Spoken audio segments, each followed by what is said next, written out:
بسم اللہ الرحمن الرحیم حسبي ربي جل الله ما في قلبي غير الله نور محمد صلى الله لا إله إلا الله حسبي ربي جل الله ما في قلبي. تفسیر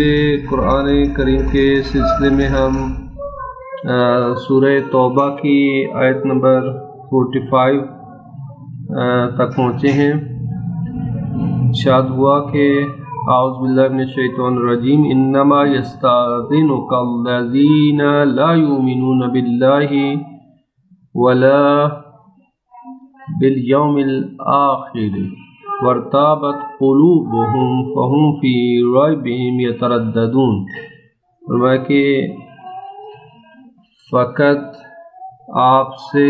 اجازت طلب کرتے ہیں وہ لوگ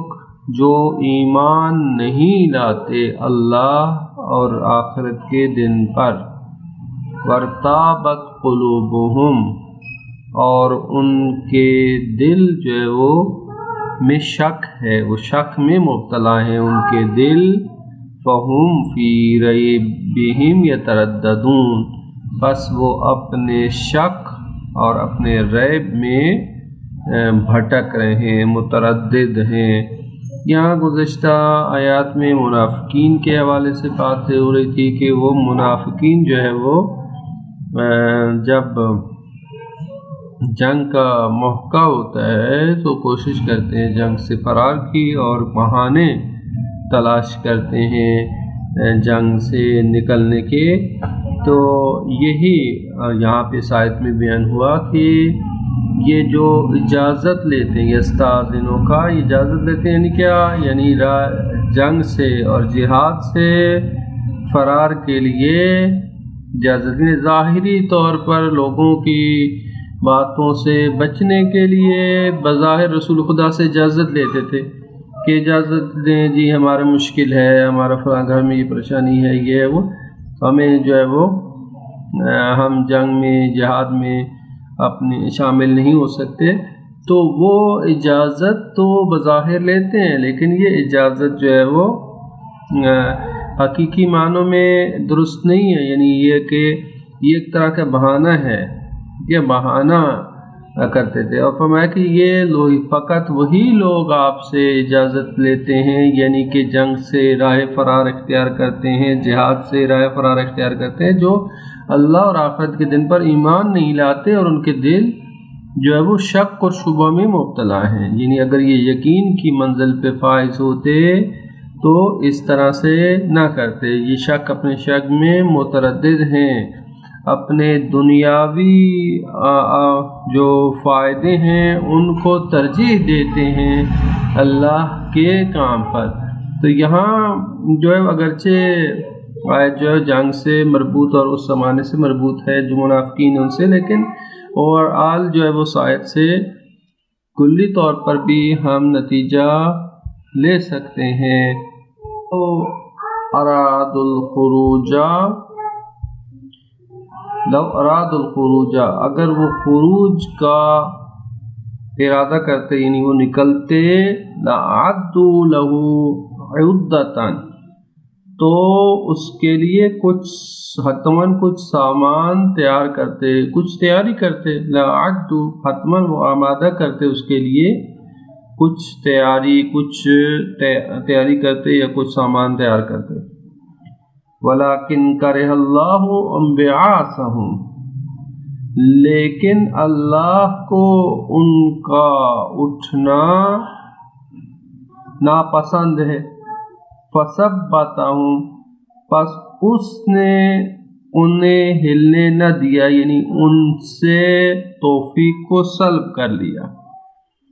یعنی انہیں سست کر دیا، یعنی ان سے توفیق کو سلب کر لیا. وَقِيلَ اقْعُدُوا مَعَ الْقَاعِدِينَ اور کہا گیا کہ بیٹھنے والوں کے ساتھ بیٹھے رہو. یہاں پہ بھی وہی منافقین کا ہی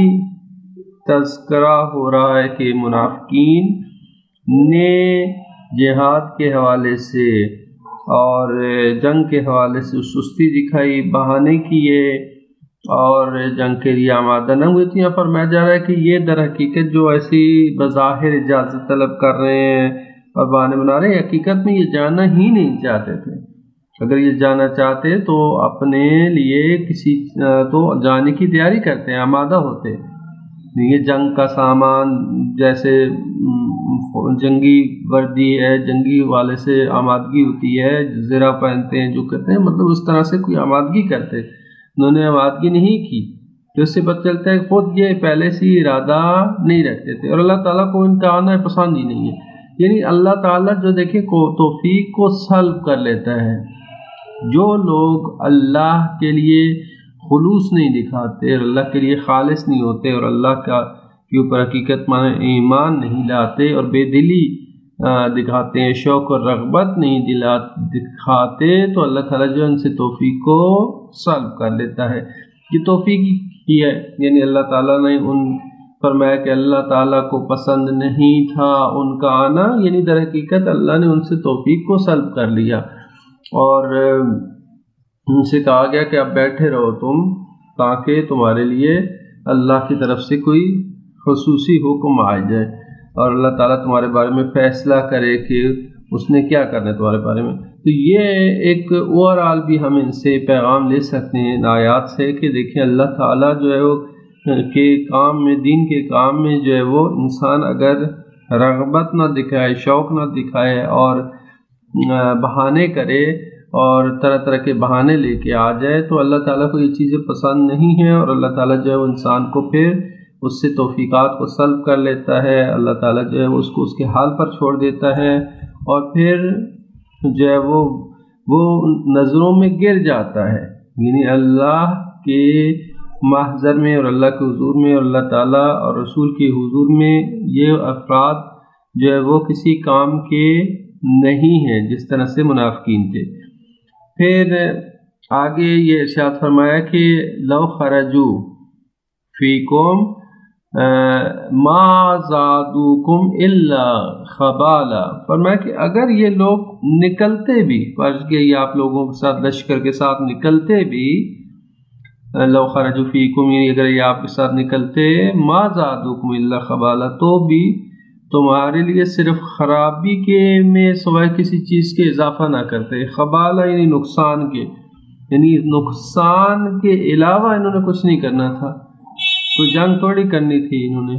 نقصان ہی کرنا تھا لشکر کا۔ وَلَأَوْضَعُوا خِلَالَكُمْ، اور وہ تمہارے درمیان فتنہ کھڑا کرنے کی لیے کوشش کرتے۔ اوضعوا یعنی کہ وہ کوشش کرتے تمہارے درمیان میں، خلالکم یعنی تمہارے درمیان، خلالکم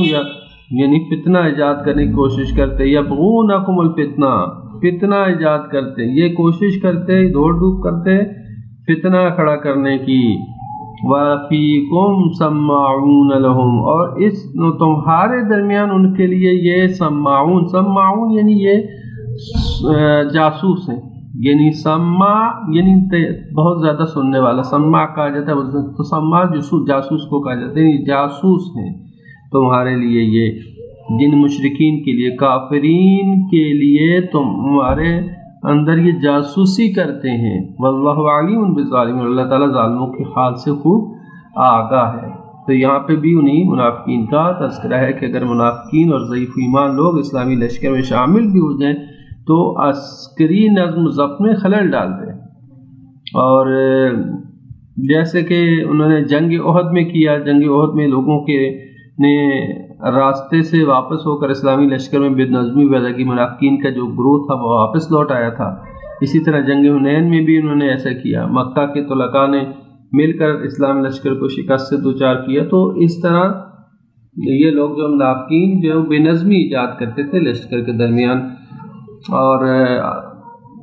فرمایا گیا کہ بہتر یہ ہوا کہ یہ آئے ہی نہیں، شروع سے اکثر نکلے ہی نہیں، اگر نکلتے بھی تو بے نظمی ایجاد کرتے، اختلاف پیدا کرتے ہیں۔ تو یہ جو ہے وہ ان منافقین کے حوالے سے، اور یہ فرمایا کہ یہ جو ہیں سماعون ہے یعنی کہ منافقین جو جاسوس ہیں. سماعون یعنی زیادہ سننے والے سے مراد یہ ہوتے ہیں جاسوس ہیں، اور یہ جو ہے وہ ادھر کی باتیں ادھر کرتے ہیں تاکہ اسلامی لشکر کو نقصان پہنچے، اور یہ جو ہے وہ تمہارے مخلص نہیں ہے، اور یہ ظالمین ہے، اور اللہ تعالیٰ ظالمین کو خوب جانتا ہے. پھر آگے یہ ارشاد فرمایا کہ لَقَدِ ابْتَغُوا الْفِتْنَةَ مِنْ قَبْلِ، یہ لوگ جو ہیں پہلے بھی فتنہ انگیزی کی کوشش کرتے رہے ہیں. ابتغاء یعنی کوشش کی، انہوں نے فتنہ انگیزی کی کوشش کی. وَقَلَّبُوا لَكَ الْأَمُورَ، اور آپ کے لیے بہت سی باتوں میں وہ الٹ پھیر بھی کرتے رہے. قلبو یعنی تبدیلی کرتے رہے، الٹ پھیر کرتے رہے. لکا آپ کے لیے الامور امور کی، یعنی چیزوں کو پھیر کر بیان کرنا. حتی جاء الحق، یہاں تک کہ حق آ پہنچا، یعنی حق واضح ہو گیا. وظہر امر اللہ، اور امر الہی ظاہر ہو گیا. وہم کارہون، درحال کہ وہ جو ہے وہ برا مانتے رہ گئے، یعنی وہ نہیں چاہتے تھے کہ اس کو حق کو قبول کریں، لیکن باوجود اس کے حق جو ہے وہ ظاہر ہو کے رہ گیا اور آشکار ہو گیا. تو یعنی یہ اس سے پہلے وہ غزوہ احد کی بات کی جا رہی ہے کہ اب جو ہے وہ جنگ حنین میں بھی انہوں نے ایسا کیا، تو پہلے جو ہے وہ غزوہ احد میں بھی یہ فتنہ انگیزی کر چکے ہیں. جیسے عبداللہ ابن ابی جو تھا منافقین کا سردار تھا، عبداللہ ابن ابی کی سرداری میں منافقین نے اسلام کے لشکر کو جو ہے وہ بہت نقصان پہنچایا. اور جب مسلمان کا لشکر آ رہا تھا جنگ کے لیے، تو یہ کافی تعداد میں افراد کو لے کر، منافقین کے دستے کو لے کر جدا ہو گیا اور راستے سے واپس آ گیا. اور اسی طرح سے اوس اور خزرج کے کچھ قبائل کو بھی انہوں نے بدل کیا، اور وہ واپس ہو کے بدل ہو کر واپس آنے والے تھے. البتہ ابھی آئے نہیں تھے، واپس آنے والے تھے، ارادہ کیا، لیکن اللہ تعالیٰ ان کو ہدایت دی اور منافقین کے دھوکے میں نہیں آئے، اور اللہ تعالیٰ کا فیصلہ غالب ہوا. تو اس طرح سے یعنی فرمایا کہ انہوں نے پہلے بھی اسی طرح سے جو ہے وہ اسلامی لشکر کو نقصان پہنچانے کی کوشش کی ہے، بے نظمی ایجاد کرنے کی کوشش کی ہے، اور جو ہے وہ مسلمانوں کی صفوں میں اختلاف ڈالا ہے انہوں نے. اور پھر جو ہے وہ آگے ارشاد فرمایا وَمِنْهُمْ مَنْ يَقُولُ، اور ان میں سے ہیں کچھ، یہ کوئی ایسا بھی ہے جو کہتا ہے اِذَنْ لِي، مجھے اجازت دیجئے، وَلَا تَفْتِنِّي، اور مجھے فتنے میں نہ ڈالیے، آزمائش میں نہ ڈالیے. اَلَا فِي الْفِتْنَةِ سَقَطُوا، فرمایا کہ آگاہ ہو جو یہ فتنے میں پڑ چکے ہیں. وَإِنَّ جَهَنَّمَ لَمُحِيطَةٌ بِالْكَافِرِينَ، اور یہ بے شک جہنم نے کافروں کو گھیر رکھا ہے. یہ جیسے پہلے بیان ہوا، کچھ منافقین نے یہ عذر تراشا کہ اگر اس جنگ میں شریک ہو جاؤں تو ممکن ہے کہ مال غنیمت سے لگاؤ مجھے گمراہ کر دے. مثلا بعض اس طرح سے، بعض مختلف طرح سے بہانے بناتے تھے. تو ایک دو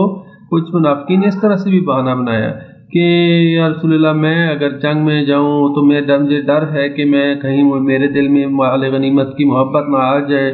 اور مال غنیمت کی خاطر میں جنگ نہ کرنے لگوں فلاں فلاں. یہ کیا ہے؟ یعنی یہ بھی ایک طرح کا بہانہ ہے کہ، اور جو ہے وہ اس میں البتہ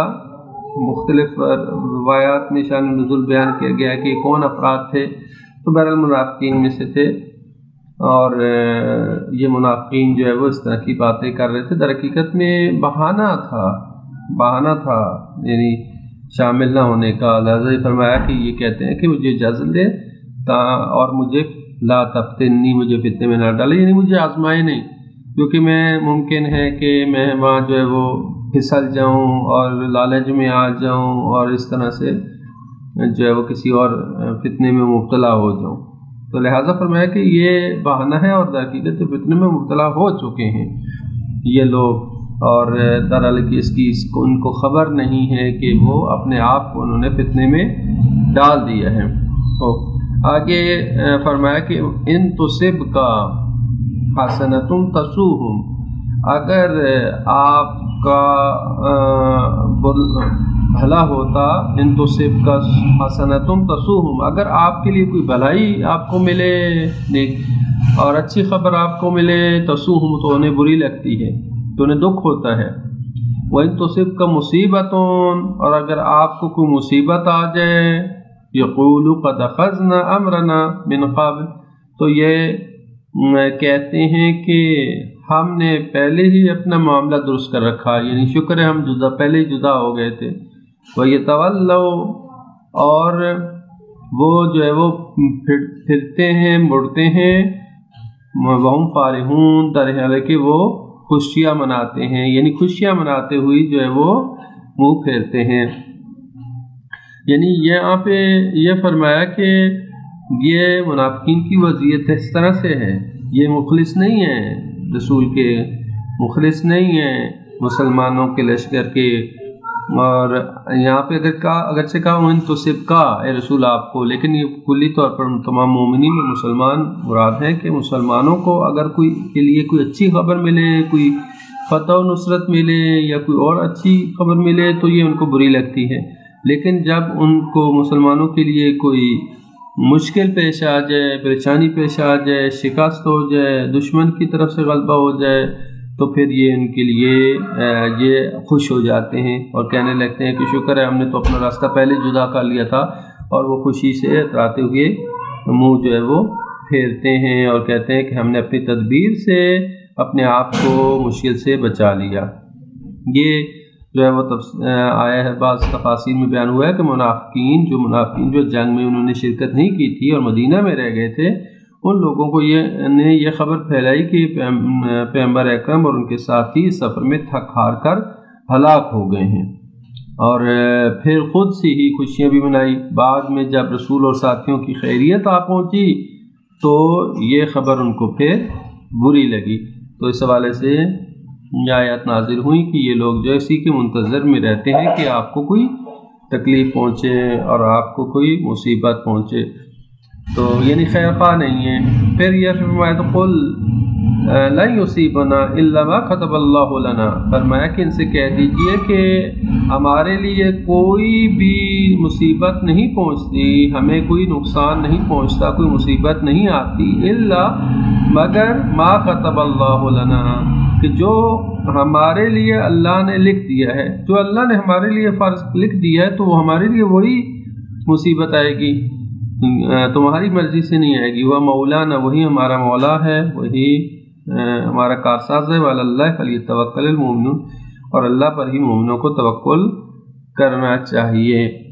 اللہ تعالیٰ پر ہی مومنین کو توکل کرنا چاہیے، اور اللہ تعالیٰ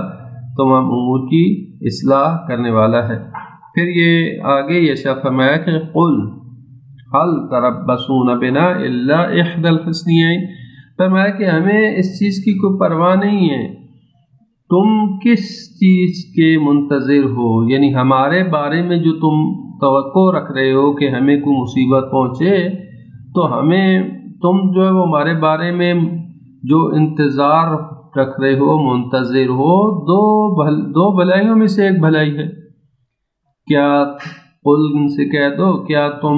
منتظر ہو بنا ہمارے بارے میں الا سوائے احدى الحسنيين، دو بھلائیوں میں سے ایک بھلائی، یعنی اگر ہمیں فتح حاصل ہو تب بھی ہمارے لیے بھلائی ہے،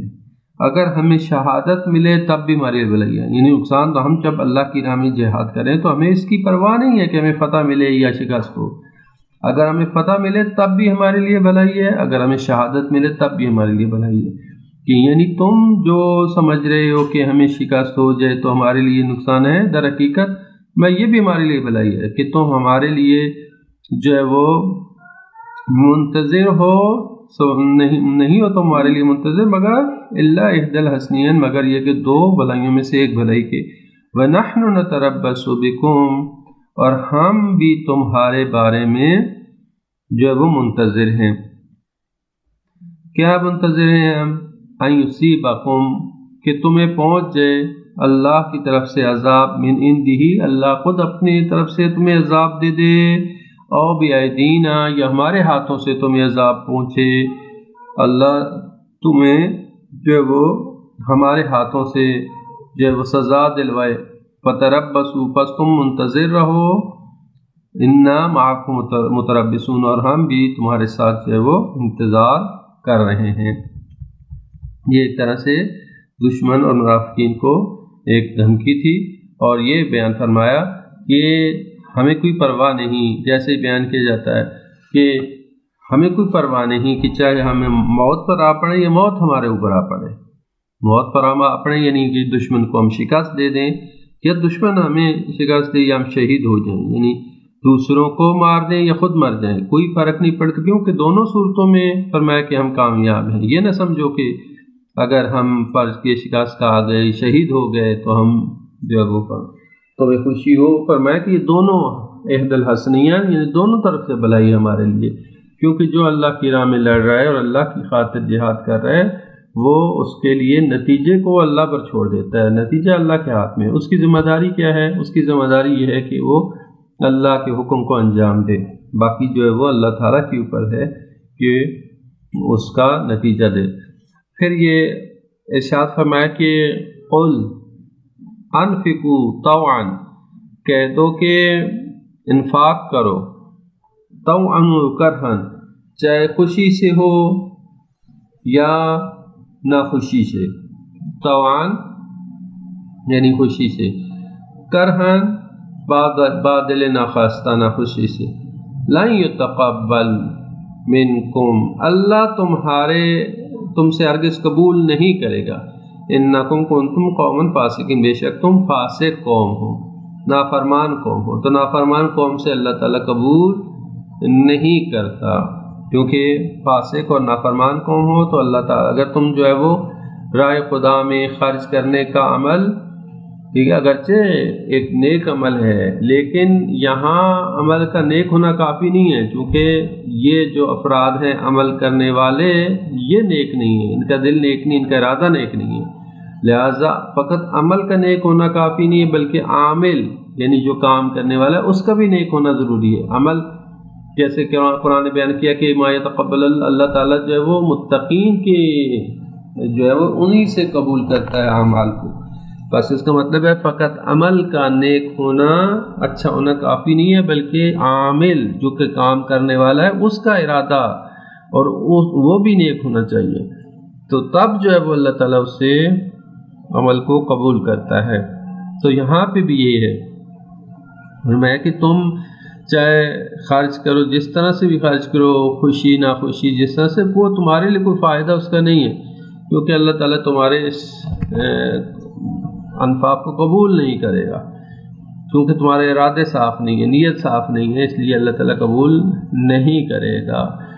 تو پھر انکم کو چونکہ فاسق قوم ہو، پھر یہ ارشاد فرمایا کہ ما منعہم ان تقبل منہم، ما منعہم انہیں کیا ہوا ہے، یعنی کس چیز نے انہیں منع کیا ہے، ان تقبل منہم نفقاتہم، اور ان کے خرچ کیے مال کی قبولیت کی راہ میں بس یہی رکاوٹ ہے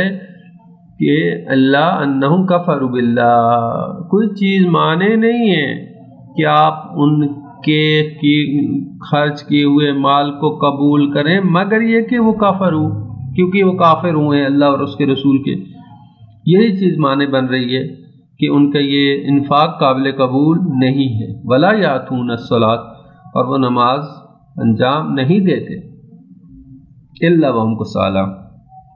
نماز پڑھتے ہوئے سستی کرتے ہیں، جب وہ نماز پڑھتے ہیں تو کاہلی سے پیش آتے ہیں، وہم ولا ينفقون الا وهم کارہون، اور وہ انفاق بھی جب کرتے ہیں تو بادل نخواستہ، مجبوراً، دکھلاوے کے لیے، ریاکاری کے لیے انفاق کرتے ہیں۔ یہ منافقین کے علامات ہیں، یعنی منافقین جب عبادت کرتے ہیں تو سستی اور کاہلی سے عبادت کرتے ہیں، رغبت نہیں ہوتی، شوق نہیں ہوتی، ریاکاری ہوتی ہے اور سستی ہوتی ہے۔ اور دوسرا یہ کہ جب وہ انفاق بھی کرتے ہیں تو بڑی سختی سے، بڑی کراہت کے ساتھ انفاق کرتے ہیں تو یہ جو فرمایا کہ یہ منافقین کی علامت ہے. منافقین جو اس طرح سے انفاق کرتے ہیں ان کا دل نہیں چاہتا انفاق کریں، لیکن مجبوری ہو جاتی ہے، دکھلاوا ہو جاتا ہے، ریاکاری ہو جاتی ہے، لوگ کیا کہیں گے کہ یہ کتنا کنجوس ہے، تو وہ تھوڑا سا جو مجبوری میں انفاق بھی کر دیتے ہیں. پھر یہ ارشاد فرمایا فلا تعجبک اموالہم ولا اولادہم، اور بس آپ کو ان کے اموال اور ان کی اولاد جو ہے فریفتہ نہ کرے، تعجب میں نہ ڈالے، یعنی فریفتہ نہ کرے. یہ نہ سمجھے کہ ان کے یہ بڑے اموال والے، بڑے اولاد والے، بڑا ان کی ماشاءاللہ جو ہے وہ اچھے ان کے حالات ہیں، یہ اس سے آپ کو کوئی وہ نہ ہو، فریفتہ نہ ہو. انما یرید اللہ لیعذبہم بہا، یہ اللہ تعالیٰ نے ان کو تھوڑے سے اموال، تھوڑے سے اولاد اس لیے دے دی ہے تاکہ اللہ کا ارادہ یہ ہے کہ ان کو عذاب دے. انما یرید اللہ، فقط اللہ ارادہ رکھتا ہے لیعذبہم، کہ انہیں عذاب دے اس کے ذریعے سے، یعنی اموال اور اولاد کے ذریعے سے دنیا کی زندگی میں. وتزہق انفسہم، اور ان کی جان کو لے، جان کو قبض کرے. وہم کافرون، در حالی کہ وہ کافرون، یہ حالت کفر میں ان کی جان کو قبض کرے، تاکہ اللہ تعالیٰ نے ان کو اموال دیے، اولاد دیے، تاکہ دنیا میں ہی یہ مگن رہیں. یعنی یہ فرمایا کہ ان کے اموال اور اولاد سے یہ نہ سمجھے کہ کثرت اموال اور اولاد سے مطلب ہے اللہ تعالیٰ ان پہ بڑا راضی ہے. جیسے ہم بعض لوگ کہتے ہیں جس کے پاس مال و دولت زیادہ ہو تو ہم کہتے ہیں جی اللہ ماشاءاللہ اللہ تعالیٰ اس پہ بڑا راضی ہے جی، اور وہ بھی کہتے ہیں جی اللہ ہمارے ہم پہ بڑا راضی ہے. نہیں، کبھی اللہ تعالیٰ دے کر آزماتا ہے اور اس کو فتنے میں مبتلا کرتا ہے. جیسے یہاں پہ منافقین کی بات کی جا رہی ہے، کفار کی بات کی جا رہی ہے کہ یہ افراد جو وہ اللہ تعالیٰ کہہ رہے کہ ان کے اموال اور اولاد کو دیکھ کے آپ نہ کہیں کہ یہ تو ماشاءاللہ جی اللہ کا ان کے اوپر بڑا فضل ہے. نہیں، ایسا نہیں ہے، بلکہ اللہ نے ان کو اموال اور اولاد اس لیے دیے تاکہ اسی میں مشغول رہیں اور اللہ تعالیٰ اسی کے ذریعے سے ان کو عذاب دے اور وہ حالت کفر میں ہی دنیا سے جائیں، حالت کفر میں دنیا سے جائیں. تو یہ بھی ایک طرح کا اللہ کی طرف سے ایک انتقام ہے ایسے افراد کے لیے کہ جو کہ مومن نہیں ہے، جو کہ منافق ہیں، جو کہ ریاکاری کرتے ہیں، جو کہ شک اور تردید میں مبتلا ہیں. تو لہٰذا یہ فرمایا کہ یہ لیعذبہم، تاکہ انہیں عذاب ملے. بس اگر مومن جو نہیں ہے، غیر مومن ہے، اگر اس کے پاس دولت بھی ہے تو اس کے امن و سکون کو سلب کر لیتی ہے، اسے اضطراب اور پریشانی میں مبتلا رہتا ہے. وہ لوگ اسے خوشحال سمجھتے ہیں لیکن اندر میں وہ عذاب میں مبتلا ہوتا ہے. اور فرمایا کہ ان لوگوں کو جب روح قبض کی جائے گی تو اس حالت میں کہ وہ حالت کفر میں ہوں گے، حالت کفر میں ان کی روح قبض کی جائے گی اور حالت ایمان سے دنیا میں، یعنی اہم یہ کہ انسان حالت ایمان میں دنیا سے جائے. اور یہ بڑا اہم ہے. ہمیشہ جو ہے قرآن کریم میں بھی آیات اسی چیز کی طرف تذکرہ ہو رہا ہے. معصومین کی دعائیں اور جو مناجات ہیں وہ بھی اسی چیز کی طرف ہماری رہنمائی کرتی ہیں کہ سب سے اہم یہ کہ انسان دنیا سے جائے تو حالت ایمان میں دنیا سے جائے، اور یہی انسان کی عاقبت بخیری کے لیے اہم ہے. لیکن منافقین اور کفار کے لیے بیان کیا کہ ان کو اللہ تعالیٰ نے یہ فیصلہ کیا ہے کہ ان کو حالت کفر میں دنیا سے لے کے جائے. پھر یہ ارشاد فرمایا کہ یحلفون باللہ، اور وہ اللہ تعالیٰ کی قسمیں کھاتے ہیں. انہم لمنکم، قسمیں کھاتے ہوئے کہتے ہیں کہ بے شک وہ تم میں سے ہے. وما ہم منکم، فرمایا کہ یہ تم میں سے نہیں ہے، بلکنہم قوم یفرقون، بلکہ یہ ایسی قوم ہے کہ جو کہ بزدل لوگ ہیں، ڈرنے والے قوم ہیں. یہ ڈرتے ہیں چونکہ تو ڈر کی وجہ سے کہتے ہیں کہ ہم آپ کے ساتھ ہیں، لیکن در حقیقت یہ بزدل قوم ہیں اور یہ لوگ جو ہے وہ حقیقت میں آپ لوگوں کے ساتھ نہیں ہیں. پھر یہ شاہ فرمایا کہ لو یجدون ملجان او مغارات او مدخلا، فرمایا کہ اگر انہیں کوئی پناہ گاہ یا غار یا سر چھپانے کی کوئی جگہ ملتی لو یجدون ملجان یعنی پناہ گاہ، اور مغارات یا کوئی غار ملتی، اور مدخلان یا کے ساتھ چھپانے کی جگہ میسر آ جائے، لولوا الیہ تو وہ اسی کی طرف لپکے جائیں گے، وہم یجمحون اور وہ اسی کی طرف جمع ہوں گے اور اسی جگہ پھر جائیں گے۔ یعنی در حقیقت یہ لوگ آپ لوگوں کے ساتھ نہیں ہیں، بس یہ اپنی جان بچانے کی فکر میں ہیں، اور ان کو بس چونکہ ڈرپوک قوم ہیں، ڈرپوک لوگ ہیں، ان کو اگر کوئی جگہ ملتی ہے، پناہ گاہ مل جائے، کوئی غار مل جائے، کوئی ایسی جگہ مل جائے جس میں اپنے آپ کو چھپا سکیں، تو وہ ادھر سے لپک کے ادھر چلے جائیں گے اور بس جو ہے وہ اپنے آپ کو بچا لیں گے۔ یہ ان کے نفسیات اور ان کی جو حالات کو بیان کیا جا رہا ہے جو منافقین ہیں۔ تو مدینے میں کے جو منافقین تھے بظاہر فرمایا کہ کچھ مالدار تھے، اور اس وجہ سے کچھ مسلمان جو دیکھ کے حیران ہوتے تھے کہ ان کے پاس تو بڑا مال ہے، ان کے پاس اولاد ہے، تو بیان کیا جا رہا ہے کہ ان کے اولاد اور اموال کو دیکھ کر آپ تعجب نہ کریں، بلکہ یہ جو ہے وہ خود یہ مال اور اموال جو ہے ان کے لیے عذاب کا باعث بنے گا، اور خود دنیا میں مست اور مگن رہیں گے، اور آخرت میں اللہ تعالیٰ ان کو حالت کفر میں ہی اس دنیا سے لے کے جائے گا۔ اور پھر فرمایا کہ یہ لوگ ڈرپوک ہیں، اور یہ کہتے ہیں، قسمیں کھاتے ہیں کہ ہم آپ کے ساتھ ہیں، لیکن یہ در حقیقت آپ لوگوں کے ساتھ نہیں ہے، اور یہ فقط اپنی جان بچانے کی فکر میں رہتے ہیں۔ پھر فرمایا کہ وَمِنْهُمْ مَنْ يَلْمِزُكَ فِي الصَّدَقَاتِ، فرمایا کہ ان میں سے کچھ لوگ ایسے بھی ہیں جو صدقات کی تقسیم میں آپ کو طعنہ دیتے ہیں، یلمزُکَ یعنی آپ کو طعنے دیتے ہیں کہ آپ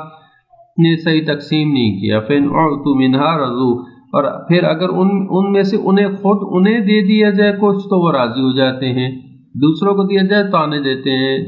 جب انہیں دے دیا جائے تو راضی ہو جاتے، خوش ہو جاتے ہیں، وَإِنْ لَمْ يُعْطُوا مِنْهَا اور اگر اس میں سے انہیں نہ دیا جائے اِذَا هُمْ يَسْخِطُونَ تو اس وقت وہ بگڑ جاتے ہیں اور غصے میں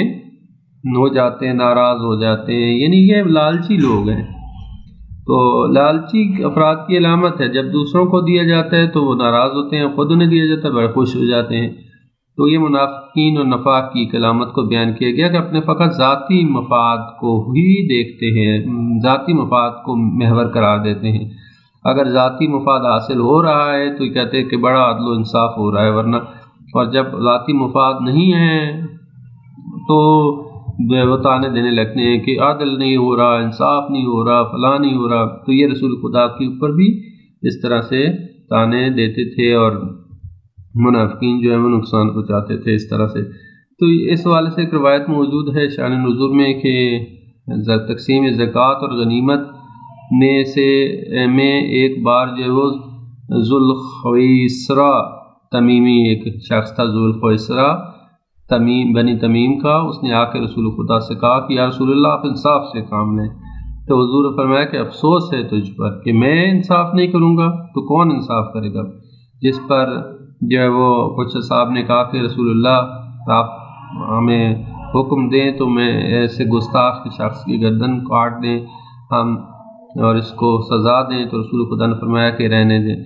اور اس کے بعد اور بھی ساتھی ہیں، یعنی منافقین تھے، اور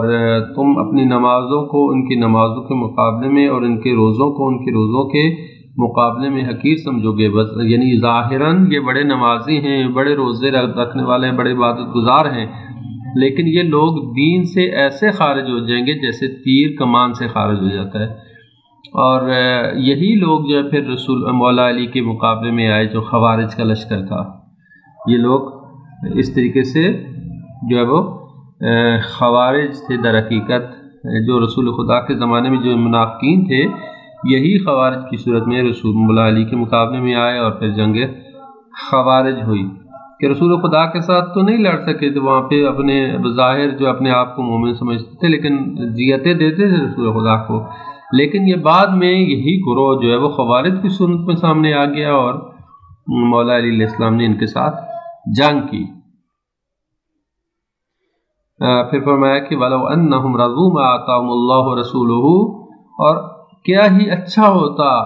کہ اللہ اور اس کے رسول نے جو کچھ انہیں دیا ہے وہ اس پر راضی ہو جاتے۔